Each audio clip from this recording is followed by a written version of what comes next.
Well, thank you so much for tuning in and happy Monday to you. Welcome back to the show. It's so great to have you join us. Kind of a different scenario when we're doing In the Loop on a Monday. I will tell you, this is probably the show that I look forward to doing each and every week. And every time I do, I think, oh, it's almost a weekend, but it's kind of taking us on a little bit of a loop here. So I'm so glad that you're here with us. Welcome also my friends at Modern Mom. And if you're watching on the replay, big hello to you as well. Welcome to the Loop with Winnie and Greg. I'm Winnie's son, longtime financial pro, CNBC council member, Forbes contributor, and host of Level Up, which, as you know, can be found on NASDAQ, Amazon Fire, to name a few. And of course, we're here live. But joining me is my co-host and buddy who, as you know, I talk about this all the time, sets me up on the hippest Amazon wish list, watch list ever, all the good things, the one and only Greg Nibler. Hi, Greg. How are you doing? I'm doing great. Thank you, Winnie. And yeah, hello, everybody. Thanks for joining us again. In case you don't know, I'm Greg Nibler. I've been a technology reporter for many years, covering all kinds of different aspects of it. But as Winnie mentioned, the Amazon wish list, I like to talk about some of the cool toys and interesting things that are coming out. We're going to be covering some of that here later on the show, too. There's another big tech event. It's like a season for that. Remember, last week we did our show. We talked about the new iPhone, and then we had Apple versus Android. You need to rewatch that episode if you have not seen it. It didn't turn out quite the way I thought it would. It's a very good episode. But we had that. And then this week, we're going to talk about some more stuff that are coming out for iPhone users, but also Microsoft with some big events that are happening. One in particular coming up later this week. We've got some robots. We've got some spaceships. We got all kinds of stuff that we're going to be covering, and that's coming up here in just a bit on the show. But since we are live, always love to hear those comments, and it's so much fun being a part of this and having everybody write us even after the show, whether you're watching live or watching pre-recorded or watching it, after the fact, however it is. Thanks for joining us. And we've got a lot of things to get to today, so please drop in those comments. But we always start off with Winnie talking to us and explaining what's going on in the world of finances. And I know there's a lot of concern going on right now. Again, I am not a financial expert. This is why I love that Winnie can break it down for us. But Winnie, I know earlier today, it didn't look great with some things. Yeah, it wasn't too peachy, Greg. It started off kind of rocky. In fact, earlier today, some of you may have seen me on Fox News. Thanks so much for tuning in. When I started doing that with Mike, the market was down about 800 points. And then I thought, oh, goodness, what a way to start the week. But then it creeped up and it was down over 900 points. But I guess we got to take these silver linings where we can, Greg. And the market kind of recovered a little bit. The Dow closed down 614 points. I know, crazy. And the NASDAQ closed down 330 points. That is significant, especially those of you who are invested in technology like I am. And the S&P 500 closed down 75 points. So the Dow closed down over 900 points earlier today, which obviously is on track for the worst day since October 2020. So there's a lot of reasons why this happened, because you might be wondering why is the market dropping? Why did it drop so much today? Well, a lot of things happen. One of the things I want you to remember is, of course, because we are in a global economy, and today was a great reminder of that. So what happened was a big part of the drop today came actually from events that occurred outside of the United States, out over in China, because China was having one of their biggest real estate companies, a company called Evergrande, is in tremendous trouble. In fact, they've borrowed over $300 billion from over 100 banks. And today they actually were supposed to make payments. Well, they're defaulted. So they're having trouble making payments. They're even paying some of their investors back in real estate holdings. So all eyes are on that. People are speculating, that the U.S. government, well, not the U.S. government, the Chinese government would come in and bail them out or do something, because investors are very, very concerned. And because of that, the Hong Kong equities market saw a big sell-off today in the financial markets. And that, coupled with, first off, September is always naturally, historically, been a pretty tough month for the financial markets anyway. So September is usually bad anyway. So you get that. You got Delta, and you got the Federal Reserve Chairman's meeting starting tomorrow, ending Wednesday. So investors are definitely very skittish and very worried of what that's going to look like. Are we going to see increases in interest rates? Are we going to see the economy start to slow down? And are people really going to get back to work as normal? So a lot of things to consider. And because of that, you also saw a pretty dramatic pullback in the markets. Now, you might be asking what to do next. So I'm actually preparing quite a bit of content on that very soon to prepare you for just that. And I have a seminar coming out that we're doing at several companies virtually, talking to employees about what they need to do about their money going into the end of the year. So I'll definitely be sharing a lot of tips on that. But some of the things that I think that we're paying attention to Tuesday and Wednesday with the Fed chairman meeting is number one is inflation starting to continue to get worse, and our jobs getting better, and are Americans still saving or are they spending more? And of course, a lot of eyes are on the real estate market too, because they're saying, real estate is just getting so much more expensive, and is it becoming overheated? So we'll see how that unfolds. But as another reminder that I think is never a good thing when we don't have security here, is we also don't know who's going to be our Fed chairman next year, because Jerome Powell is looking at his term actually officially ends next February, and they haven't named whether he'll be sort of renewed or if we're going to get somebody new. But of course, we had to move to something positive too. And so on a positive note, you may have seen Apple is having a great month, right? And you may have called it, but certainly our one and only Greg did call it, Ted Lasso for the win. So Greg, did you see this? You must have been so excited, because when I saw this, I was like, oh, Greg was totally right about this. Yeah. And I didn't watch all of the Emmys, but I'll say the Ted Lasso part I thought was awesome. It's such a good show. It's just like and I don't want to spoil anything for anybody who hasn't seen it, but I highly recommend it. It's one of those shows where you watch it, you feel good afterward. The characters are good. The writing's good. It's really funny. It's got drama. It's got a little bit of everything. And so for all of those people that won, every single one of them deserved it, and absolutely deserved those wins and the show itself. So that was really, really cool. That was cool to me. It is really cool. And the cool thing is, so Apple this week has become the first streaming service to secure an Emmy Award. And I was actually surprised by that, because actually this is only Apple's, I guess, second year to be able to qualify for this. But Apple's having a big year, right? We just heard the announcement last week's show. Greg, I gotta tell you, last week's show, so many people wrote in. So many people I talked to were like, I love last week's show. But you've got more to share with us, right, in terms of Apple World. You want to talk about that? Yeah, we do. Well, we were talking last week, about iPhone. The new iPhone came out. They announced all that at the big Apple event. But something else that they announced was going to be coming out is the update to iOS. So the operating system on your iPhones. And if you have an iPhone and it qualifies for it, as long as it's fairly recent, you're going to be able to get it. You can now upgrade to iOS 15. So this is going to be adding in a whole bunch of new things to it. I kind of went through and took a look at what some of the highlights are, some of the things that I thought were cool. And there's so many on there. Honestly, you should probably go through and take a look on your own as well. For everybody out there that's watching, if you have a question, ask me specifically, but some key ones that I wanted to know. So this is, again, available to everybody free, just rolled out today. So you may have seen this pop up saying that you have a software update. If not, go to your settings and check it right there. One of the first ones I wanted to highlight that's an update has to do with FaceTime. And obviously, especially during this pandemic, everybody's become very familiar with FaceTime if you weren't before, and Zoom and every other way that we connect to each other. But FaceTime has always been an issue because it's really difficult for an Android or Windows user to partake in that. It's kind of like what we talked about last week when it comes to messages and adding on, the emoticons and the everything else that you can do with that, but Android users don't get to.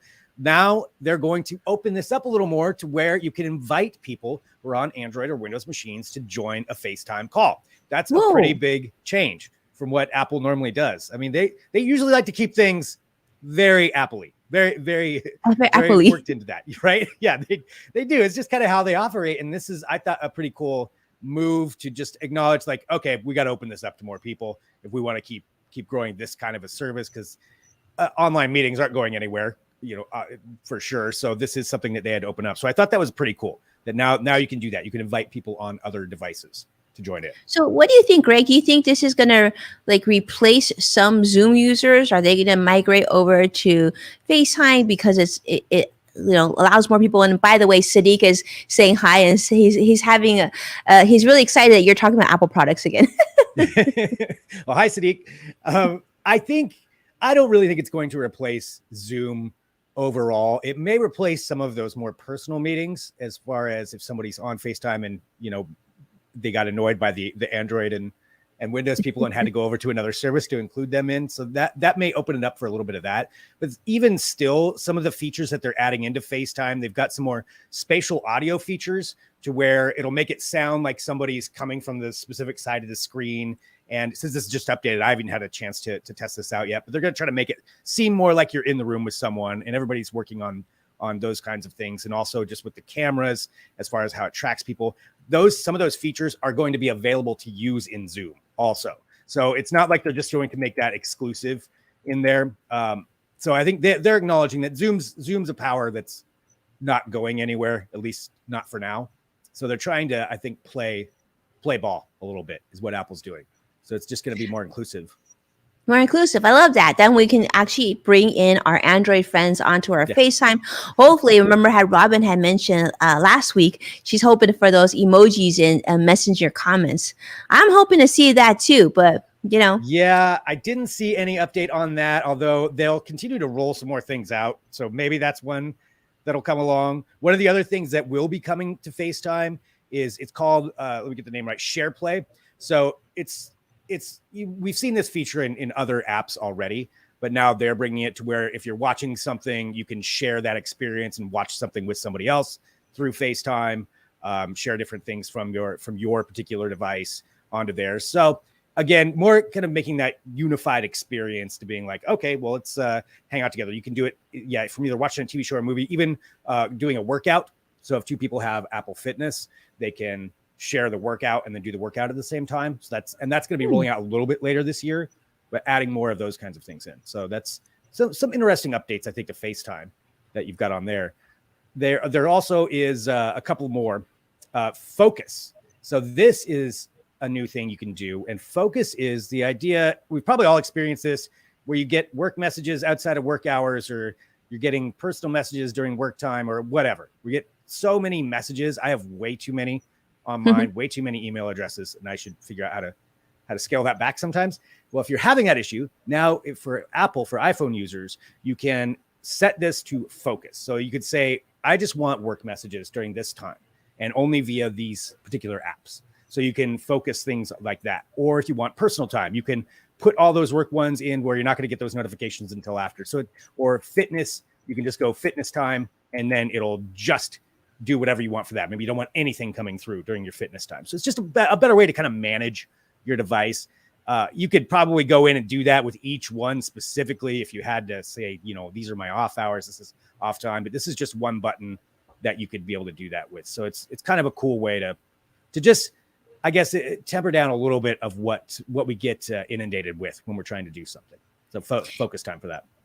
That is cool, Greg. But what I'm thinking too is some of you may be listening and watching this, and I know a lot of brands and different media follow us. But here's what I'm thinking too, Greg. If it seems like one by one, Apple's fixing things and changing things so that we're reliant on less apps and more on our own devices having these apps. So Apple is, like for example, what you had mentioned with Focus, right? Sometimes we could set that up with maybe through Slack, or we could set it up through, Outlook or whatnot. But now Apple can control on top of that of what we actually see. So it's like, I feel like they're slowly kicking off more other productivity apps in the meantime. Yeah. Yep. I mean, Apple is, as we've said, and every company wants you to be a part of their ecosystem, but Apple is certainly the best at it. And they see what people are doing. They follow along with what other companies do. And then if they're not innovating it themselves, they'll adapt it and just make it into their own. And bring it all under that Apple umbrella, all under that window, to where you have that device that's doing it. And then, in theory, it's more secure and all of the things that go along with it. So yeah, Apple's smart about that. That's smart. They are. Another couple of updates. One, just Safari, for those of you who use Safari on there. This is very much, I will have to say, in the browser battles which really comes down to Chrome and Safari. Sorry, Microsoft. I mean, Microsoft is there as well, but I think Chrome's the overall leader in it. Firefox, you got a lot of different ones, but Safari is adapting some of the things that are kind of along the lines with Chrome, with different tabs and the way that you organize things. So you can keep your windows a little bit more organized. So that's some features that are going to be coming there. So it's a tab bar that'll be at the bottom of the screen, and it's positioned there so you can swipe between tabs with one hand. And so Safari users, you'll get a little bit more of a user-friendly experience on there for that part of the update. The one I'm really excited about, though, that I think is cool, and it's one we talked about a few weeks ago, has to do with the Apple Wallet and some of the things that are coming to that. So yes. I mean, it's really cool how they're incorporating all this in. One of them being digital keys, which are not a new thing. I know you have them for your Tesla, that you can unlock things, with your app. But now you're going to be able to do that with more and more auto manufacturers. And it's going to work a lot easier. So it's using something called ultra wideband technology. So you can lock, unlock, you can start your vehicle even without removing your iPhone. So you can just have it in your pocket and have it set to do that right away. So that's part of the future, I think, of how keys are going to work for vehicles is along these lines. And Apple's not the only one doing it, but they've beefed it up quite a bit on this one. Oh, that's good. Then I'm definitely going to update mine and see how that looks. Because one thing, Greg, I've been hoping they bring on to Wallet is just an easy way of organizing my vaccination card, right? Because right now you sort of have to, scan it, and it just should be a much more seamless way, kind of like the way Clear has set it up. So it'd be nice to see it on Apple Wallet and too. So I can't wait to download it. That's really cool. So this is as of live today, then. Yeah, live today, live right now. I mean, it's funny you mentioned the health side of things. You are going to be able to share more information now securely with healthcare providers and people that you choose to share with. If there's somebody you want to send info to, you're going to be able to do that a lot easier through the healthcare updates. And I have to dig into that to see how everything's going to work with it.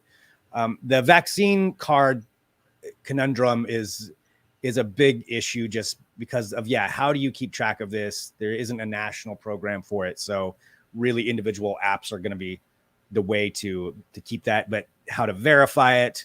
There's a lot there that unfortunately I don't think is figured out yet on how to really have just a verification process where you just scan it. I think that would be the ultimate goal, right? But a secure one. So your information's secure. Yeah, but it's verified. You go to a concert and then bing. You're going to need it. I almost had a heart attack this past weekend, Greg, because I've been having to use my vaccine card. So my dad was in the hospital recently. In order to go in the hospital to see him, right, he's only allowed one visitor at a time. You had to show your vaccination card. Otherwise, you had to, get tested within like the last, I don't know, couple last day or something like that, or a couple hours. But so then I was bringing it back and forth, and then one day I misplaced it. I mean, at that moment, do you realize how important it is to have this stored? And having it stored in your phone would just be so much. Imagine going to a concert. I mean, how cool would that be? But then all of a sudden you realize because it was so crazy, you'll like drop your vaccination card. That'd be so stressful. Oh, so stressful. And it's just a piece of paper too. I mean, what if you spill something on it? That's what I'm constantly worried about. Yeah, what to do with that. I've been to a couple of places where they allowed a picture of it on your phone. I just had an image of it. But everything's going to change so much on that. I hope that they come up with some way to digitally scan that in. That's not necessarily a part of what this one is, but it seems like it could work for that. So I'm hoping. Yeah, I'm hoping. Yeah, because if anybody can figure that Apple, I think it has to do with a lot of political laws right now. But these are kind of things that are really important that I think will make our life a lot easier. Because if you can help me open my car, if I have all my important records right on me, so that the phone thing, Greg, I didn't want to ask you too because I saw them talking about this on Twitter. They were saying that they were speculating that Apple would be coming out with a folding phone. And I remember last week you had talked about how Apple kind of sits back, sees what other companies do. They think, okay, that's been adopted, that's been well received, and then they just make it better. What are your thoughts? Do you think that that's going to happen, Greg? Are we going to see a folding Apple phone in the future? Yeah, I think we will see one. They'll definitely come out with some kind of foldable screen technology. Whether it's going to be next year or even the year after, that's kind of where the speculation part comes in. I think there will be one. once they see what people actually want and what people are willing to pay for, whether the features they want. And that's part of studying what everybody else does. And you have a lot of companies that are coming out with foldable devices. I mean, Samsung being probably the leading one, but TCL started, well, at least they had one in beta. I don't know if it actually rolled out or not. And forgive me, TCL, if I have that wrong. Feel free to send me one and I'll be happy to try it out. Then I won't forget. Send two, Greg. Send two. Two. We need two. So there's TCL, LG, a lot of companies working on those, including, just these new ones that Samsung had. But foldable kinds of devices are where things seem to be going. Whether people want, I mean, I know a couple of people personally who have gone out and got them, and they're pretty fun. I do like them. I've tried them out. I tried out the Samsung ones, both of them, and they're pretty cool. But there's just not a lot of people that have them yet. Like it's just not out there, and the price point's pretty high up there too. I think at some point you will see an iPhone bring one out. But I mean, just for you right now, being an iPhone user, is there anything you can think of that you would like a foldable device for? That you're like, oh, if only this screen folded, I could do this. I mean, so that's a great point. I think it certainly would give us maybe more surface area, right? Instead of like, it would almost give you the size of an iPad mini if you were traveling, but it would be in your phone. I always think about travel because I think of like, this is such a great tool when you're out and about and you're not at home. So I would love to see something like that. And in fact, for those of you who are watching too, want to say a quick hello, actually, if I could jump in and say, Vicky, hello, CrossX Fighter, Joshua, hello, Sadiq, hello, and so many others, Modern Mom. We are also streaming on Amazon Live as we speak. So definitely check that out. And we put together some things that we saw, some accessories for Apple iPhone 13 that we're talking about. And Greg's going to talk about something really special coming up. So we're going to include some stuff about that too. But yeah, Greg, I mean, to answer your question, I think that, the price point of phones now is nearing really high-powered computers, certainly high-powered tablets. So I'm wondering at some point if your phone will then get to a point where you really don't need a tablet anymore, or you might not need a Chromebook anymore, right? Or those more lighter laptops. But really, you can do so much of just because, and you can see the price points getting to that point. So if we can have that much productivity, if like, let's say you had a digital keyboard, right? And then you had the other folding portion being your screen, I could see that being super convenient, kind of like back in the day when we had Blackberries, right? Or what's those like really phones with the little keyboards on it. Maybe that could come back with the phone. Those. Yeah. Sorry. So, I mean, that could. I got excited. Did you? Yeah. Okay, so the question is, Greg. So the audience wants to know, how many phones do you currently have, Greg? I've got, so I only have one hooked up to service, but I have, for testing purposes, I've got 3. So I've got a Samsung Galaxy 5G phone with me. I'm going to try to see what I've got here on the table with me. Oh, I have an iPhone XR in my pocket. I've got a Samsung Galaxy right here. And then I also have an older LG. I really liked LG.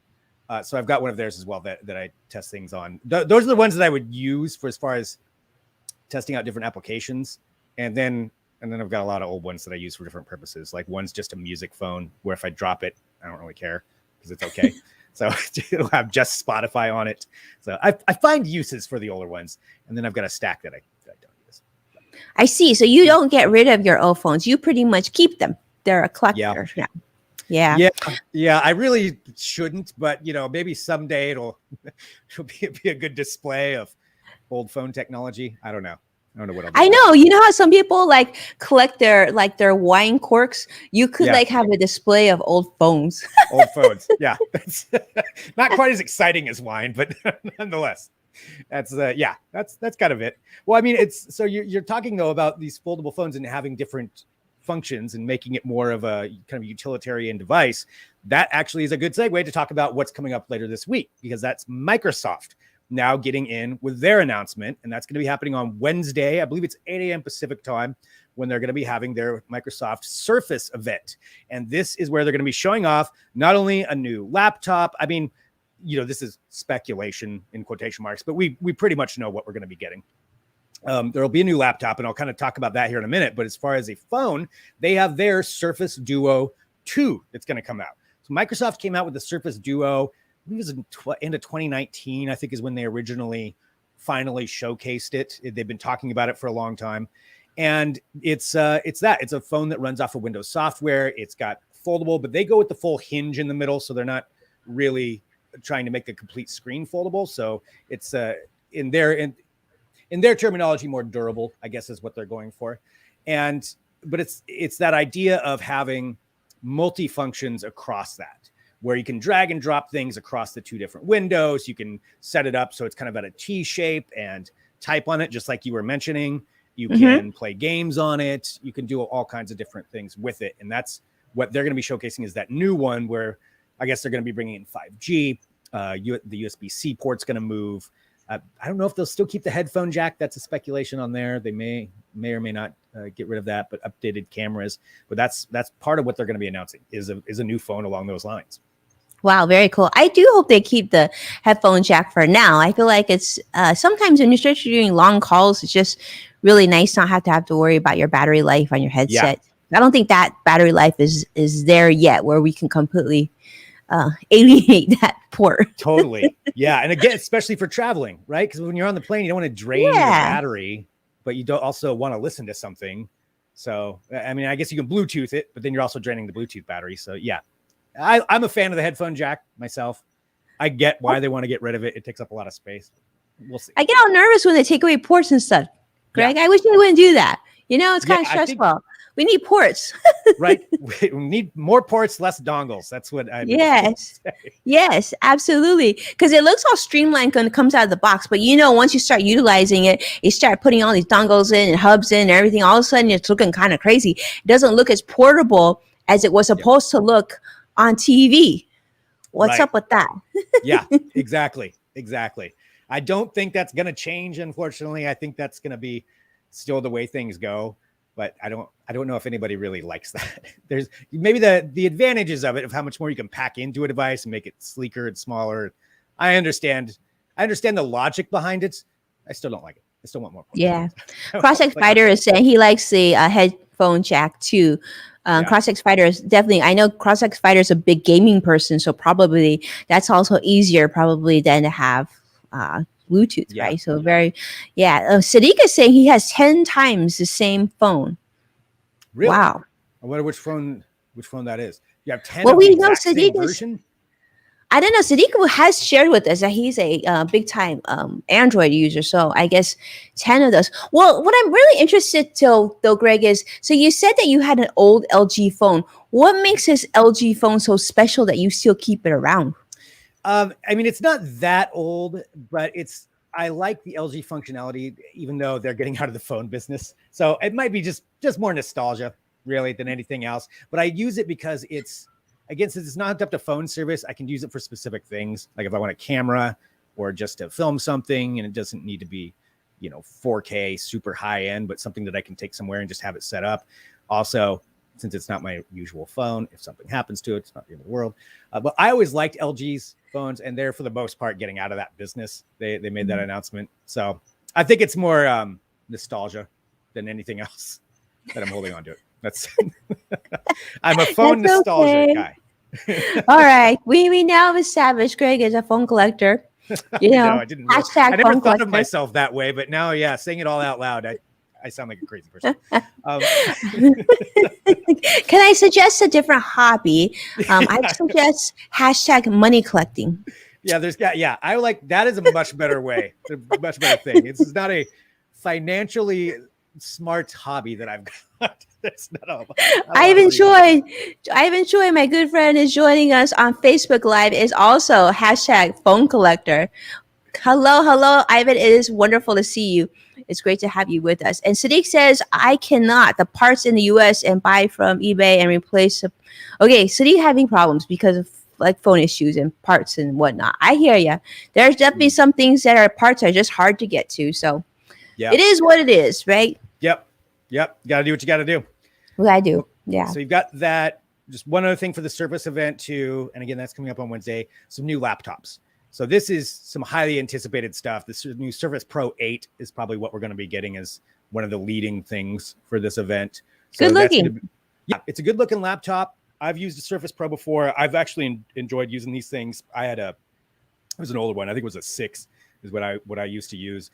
But the 8 is supposed to be getting Thunderbolt support, which on any Surface device, I guess, that they're going to offer Thunderbolt support, which if you use a lot of things, or especially cameras, like I need Thunderbolt for my stuff, that's good that you'll be having that. They may be getting rid of USB-A ports altogether on there.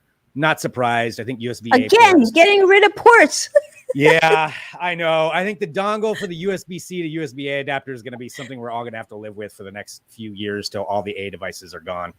Right. Like if you're still using them, that's, I think that's I just haven't had a USB-A. I don't think I've had one of those in a really long time. I feel like we've been USB-C for a bit. Is it going to be like DEF? Like what's going on there?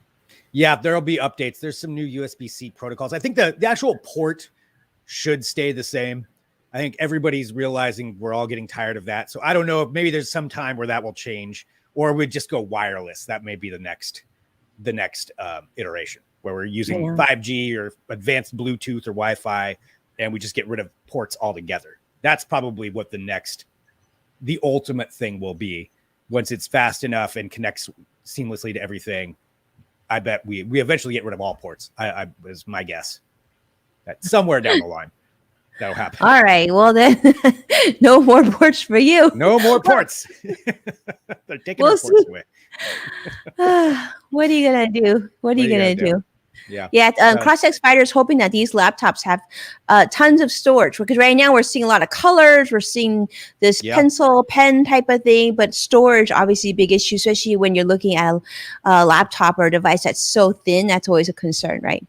Yeah, definitely. And I'm not sure what these will end up being. I mean, we saw, the iPhone coming out with a terabyte size iPhone.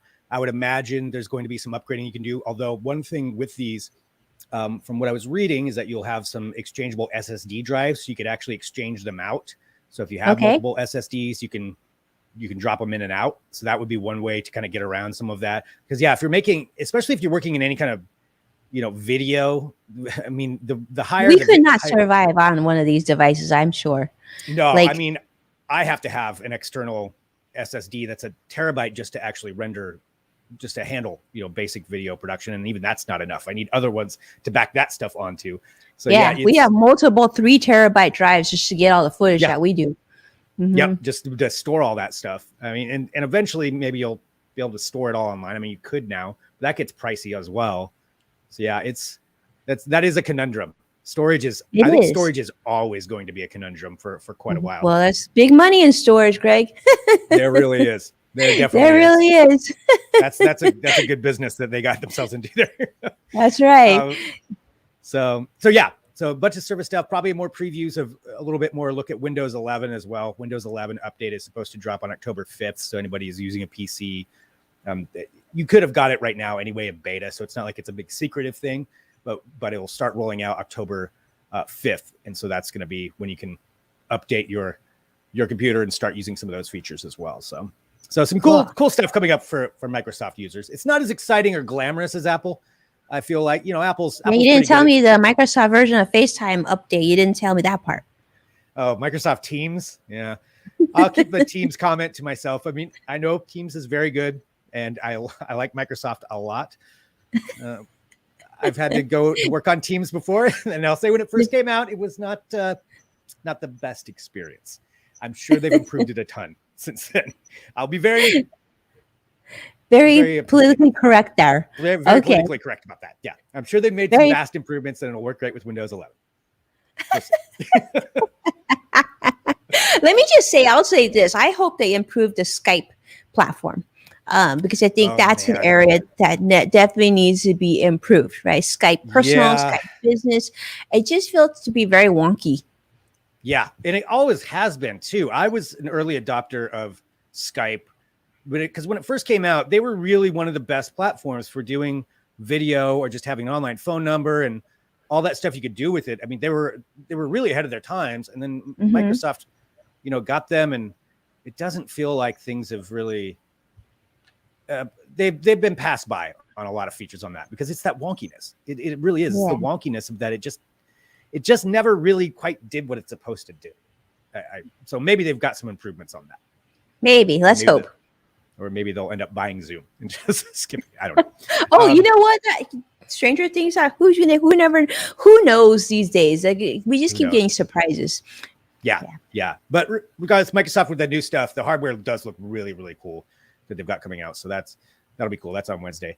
I did have a couple other things that came out just in tech. And I know we're on a Monday, but it was kind of cool to see some good things that were happening at the end of the week and now rolling into Monday that I feel like people should know about. And this one is in particular for those people out there who, and I don't know if you're watching this show from a rural connection right now, but there are a lot of people all over the world, but definitely here in the US as well, where rural connectivity for the internet is still spotty, if even there at best. Like it's really difficult where you don't have hardwired lines coming out. You have to rely on satellite technology that's there right now, which is not the greatest. And so connectivity has been a big, big problem, and really highlighted during this pandemic when we all have to be online. Think about some of the kids too that are out in rural situations that couldn't get internet access. Like that was tough. And I'm sure still is tough for them. So this is something that could mitigate some of those concerns. And this has to do with Starlink. And people may be familiar with Starlink at this point. If you're not, it's another one of Elon Musk's companies. It utilizes all those SpaceX Falcon 9 rockets that you see going up, where they're putting satellites into space. A good majority of those are their own satellites, Starlink satellites. And there's a reason that they're doing this. And the goal of the company, the goal of Starlink, is to basically encompass the globe in a mesh satellite network, so you can pick up internet wherever you are, as long as you have one of their devices. Yeah, and that's really, really cool. And there's beta testers out there right now who have been trying it out.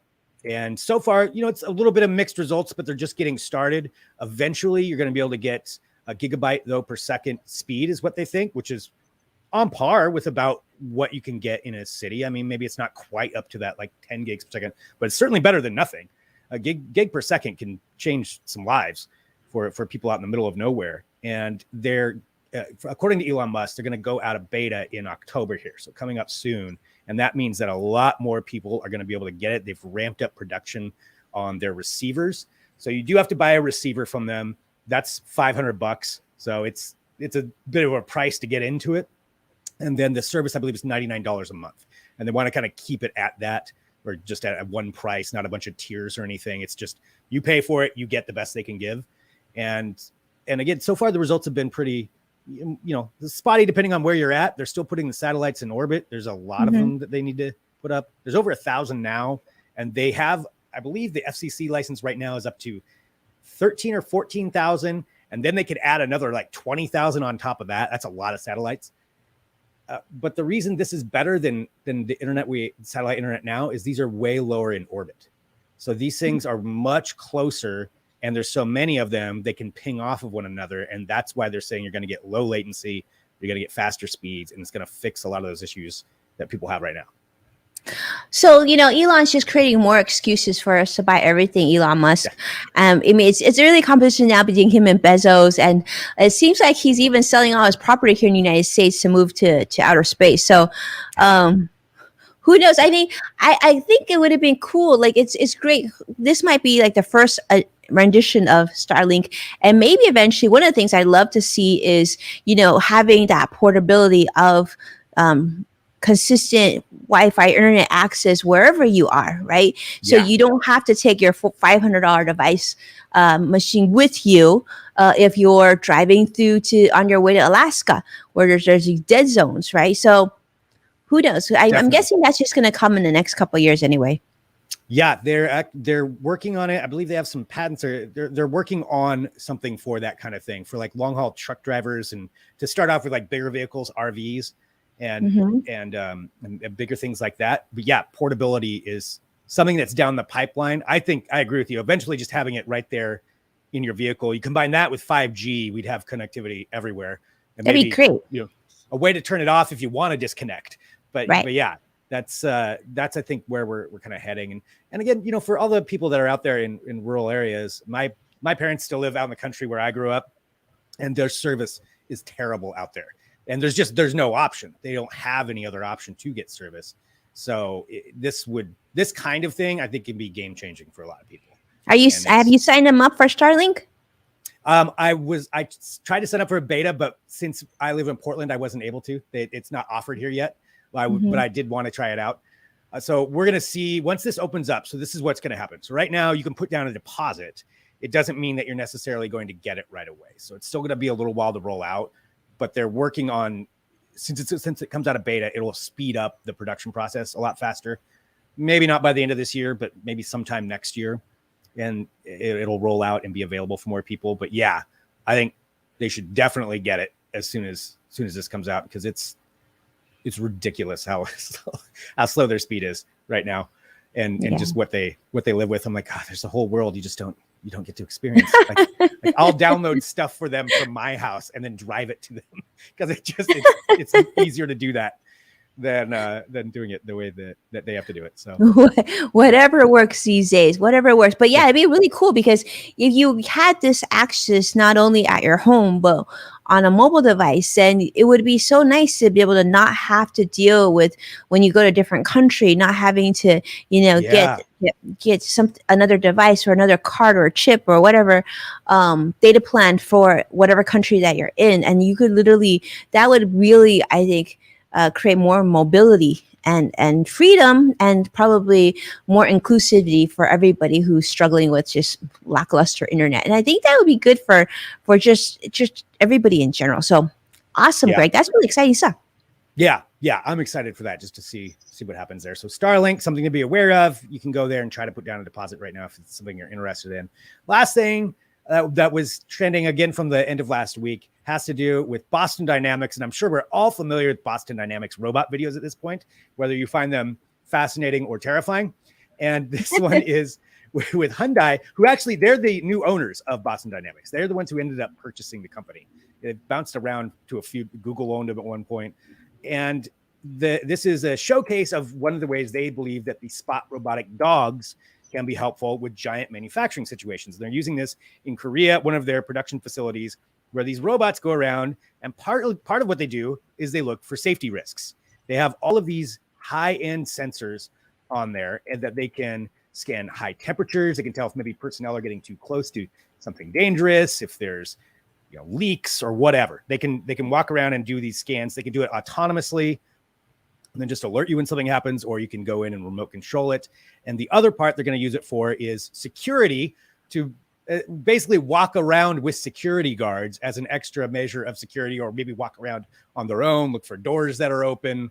They don't have tasers attached or anything yet, although that's a discussion point of whether or not that's going to happen. But that's what they're doing here with this video, is kind of advertising it to this market that may be interested in something like this. I love it. Well, I know sometimes, a lot of times when we're doing these shows, Greg, we have people writing in saying, where can I buy something like this? This is so cool, Greg, where I can get one. So what we did this time too, is if you're on Amazon Live with us, and if you're not, what we did, we shared the link. You can actually open another window if you're using your computer or whatnot, and you can see our Amazon. And we actually showed not quite this really cool dog, but we showed some dog robots, and they're really, really cute. And I guess they're pretty popular with kids. But, this is a type of thing. I think, Greg, there's a lot of issues about like the future of work. And there's a lot of jobs and responsibilities that people say, I just don't want to do that job anymore, especially now with COVID. So perhaps, robots can take over some of those duties. Like, for example, an all-nighter security system like you're showing now. Like, a lot of people want to go to sleep.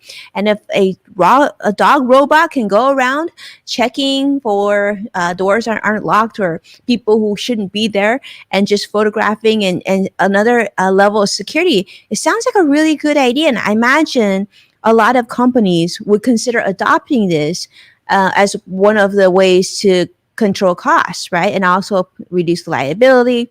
Probably not. This dog probably doesn't require that many benefits either, I'm guessing, besides the charge. I don't think so. It's got to plug in at some point. That's I think about it. You don't even have to pet it.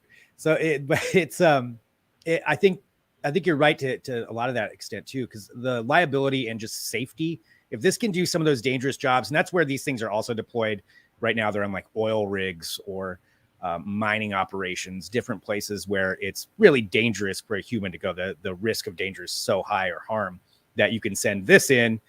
The robot could do some of that work, scan or take pictures or whatever it is that the job requires. And you don't have to have somebody risking personal safety or their life to do it. So that those applications I think are really, really important. I know though, also people have certainly security concerns and worry about an AI robot, being in, it's not weaponized right now, but there are big discussions about that online about what could be done with these. But this kind of application, that seems like a really good use case of that technology. Yeah, Cross-X Fighter is saying a robotic dog. I'm not really sure. I think a lot of people see that. Yeah. What I find really fascinating about this robotic dog, Greg, is the way it actually walks.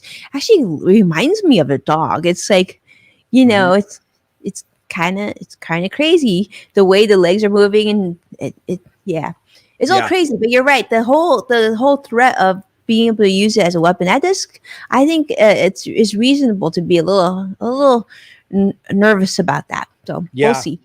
Yeah, there were, I believe it was the NYPD started using them and was going to purchase several of them, and they backed off due to public backlash about that, about the concerns about where we're at. Like, we're not ready for that kind of thing yet. So there's a lot of concerns on that end, but I think what they're showcasing is just how they can keep people safe at the same time. There's a balance in there somewhere, because robotics aren't going away, AI is not going away. Right. It's just how do we adapt that into our everyday lives? How do we adapt that into the workplace? What's the right way to go about it? And that's where everybody's just kind of testing the waters, I feel like, for a lot of it right now. And I know. Imagine that thing walking down the sidewalk at your house, right? Going up and down the street. This would be like your new neighborhood watch. They'd be a little weird, but maybe, if it can keep crime off your streets, maybe we have to accept a little bit of weirdness. I don't know. Yeah. There's, again, everything's a balance. There's got to be a balance in there somewhere. So we'll figure out what that is. Yes. Hello, Michelle. I'm LinkedIn Live. It's awesome to see Michelle, my good friend Michelle. Hello. Greg, this is cool. We're gonna have to check this out. See, it's never a boring day when you share this kind of information with us. It'll be really cool to see what the price tag is for this guy too. Oh yeah, I believe it's around $80,000. I think is what it is that you can get one of these, and then you can add on different things from there. They are available. You can buy them. $74,500 is where it starts out at. So if you want one for your backyard or to patrol your house, I guess you can go with that one. It better do a lot more than walk around for $80,000. Yeah, exactly. Yeah, it's at least got to bring me a drink or something. At the end of the day. Paint the house. Clean the windows. Something. Mow the lawn. But that's where we're at with that. So just all my taxes. Definitely all of that. 100%. Yeah. Laundry. I mean, if it does everything, we could maybe get into talking about that. But that's what we've got. So just some cool stuff there to start the week off, and just more coming later this week. The Microsoft event will be pretty interesting to see what happens from that and what does come out with what the capabilities are of their new devices. And that's going to be, like I said, Wednesday. So when that happens, expect more stuff throughout this week, because we're really entering this time period in tech. You get kind of the doldrums during the summer where people don't release a lot of stuff, and now it's kicking off. You have Google Pixel coming up, Windows 11 that's going to be coming out. You've got whatever other thing that Apple has. So in this next month, Apple's expected to release another, maybe an updated MacBook. We don't know for sure, but there's going to be another Apple event. So pretty much every week, I feel like you're going to have some kind of new thing coming out, and all this leading up towards the end of the year. And then we'll get into televisions and all kinds of fun stuff. There's so much happening. So basically, don't make your holiday shopping list just yet. There's still a lot of things that we're going to be sharing each and every week. So that's Greg's tip right now. We're going to watch and stay close, because there's a lot of cool stuff. Yeah, it'll be really fun to see. And thank you so much for everybody joining us on different segments. I'm seeing a lot of people joining us on Amazon Live today, so it's always fun to see new friends here. That is great. Yeah, thanks for, like when you said, thank you so much for being here with us and joining the show. We really love doing it and really love the interaction that everybody has. And as always, if you ever want to write us too, whether you're watching the show live or afterward, whenever, feel free to hit either of us up with questions. If you want to find out more info about any of these things I talked about, I can certainly share some more links or point you in the right direction. If you're in the market for a Boston Dynamics spot robot dog, I can probably point you to the right way. I cannot get you the $74,500. That's on you, but we can definitely help you out with that. So it's just fun. And we do this show every week. And thanks for, we're doing the show a little bit earlier this week. We've got some projects coming up later on. So we're here live on Monday, but I believe next week we're back to our Thursday time slot. If I'm correct on that. We'll let you know. Okay. Yeah. We'll let you know. Yeah. We'll let you know, but it Twitter, should be. and we will let you know when that is. Well, yeah, I think that's about it for today. So yeah, thank you everybody. Winnie, thank you so much. This is always so much fun. Yes, thank you so much for tuning in. We love seeing all of you. We love seeing your comments. And there were so many great comments coming in today. But yes, as Greg mentioned, our direct messages are open on both our Twitter profiles or wherever you're joining us from. Jump in, say hello, like all our friends did today. And yeah, we'll wait for Greg. Greg will tell us when we will back next week, but we can't wait to see you. And again, and aren't you glad? I'm so glad, on a side note, that even after our sort of battle out of Apple versus Android, we've just become better friends through that process. See, phones can unite people.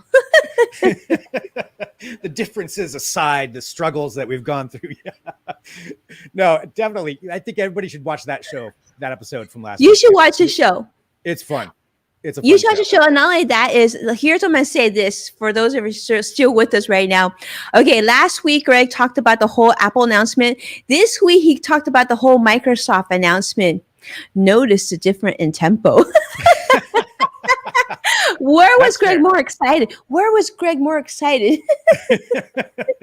That is fair. Well, who knows what we'll have next week. That's why everybody needs to tune in. So there'll be something else. I guarantee there will be something else exciting that's happening next week. There will. Hit subscribe, share the show, hit us up. I think, that's it. And thank you, everybody. Thank you so much for joining us. It's a wrap. See you next week. Bye. Bye-bye.